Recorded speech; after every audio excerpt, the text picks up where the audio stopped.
Welcome to Chess Killer Tips, brought to you by ChessQueen.com. Here's your host, Alexandra Kostyniuk.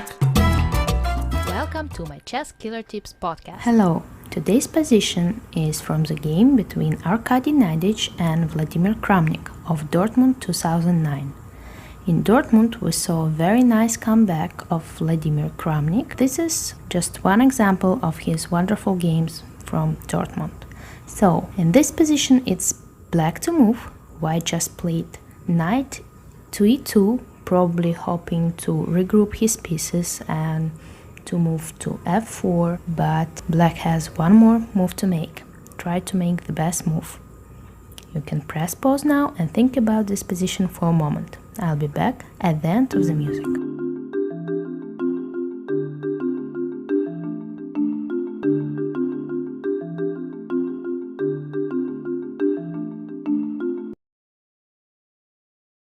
I'm back. Kramnik immediately used the fact that after knight to e2, the knight on f3 is very difficult to protect. And that's why he played bishop takes h3. Suddenly we realize that after g takes h3, queen takes h3, there is no piece on the board that can protect the knight on f3, and black's attack will be very dangerous. That's why Arkady, after bishop takes h3, didn't accept the sacrifice and tried to play knight to e5. Black continued the attack anyway by playing bishop takes e5, d takes e5, rook takes e5. The rook on e5 is now ready to move closer to the king of white, to g5 or to h5 in the future. White played f3, and here another very nice move came, which is rook a to e8. Of course, black doesn't want to spend his time by moving his knight on e4 away, since white cannot really take on e4, because if now white takes f takes e4, black has a very nice move bishop takes g2, and at the same time it's possible to just simply play d takes e4. In both cases, in both ways, the attack of black is almost unstoppable.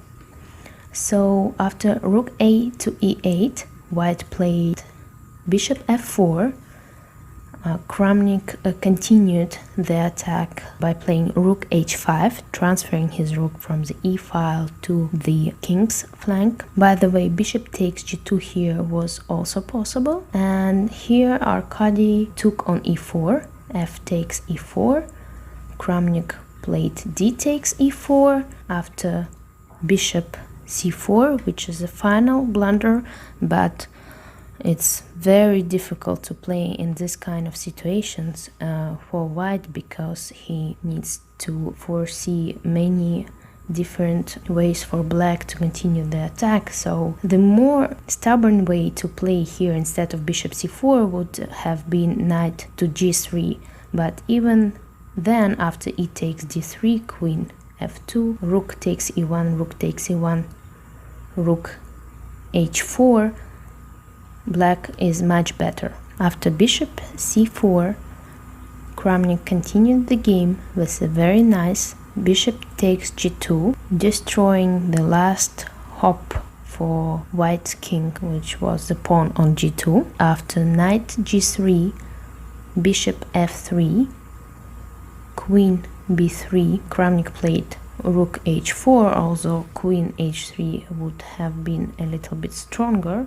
But after rook h4, the game continued just a few more moves. Bishop d6, queen h3, bishop takes f7, king h7, queen to b2. Here Kramnik played knight g4 and Arkady resigned. Instead of knight g4, Kramnik could have finished the game in a nicer way by playing queen takes g3 check, bishop takes g3, rook h1, king f2, knight g4 checkmate.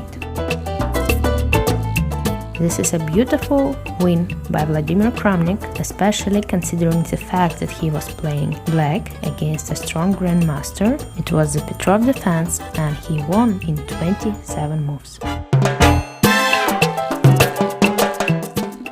Come and join me on Twitter,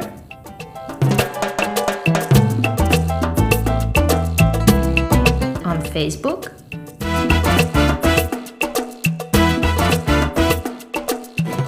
or on YouTube.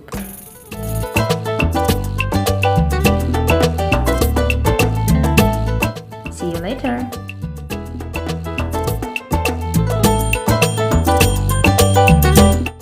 Thanks for watching the Chess Killer Tips podcast. Send your questions and comments to Alexandra at kostynyuk.com.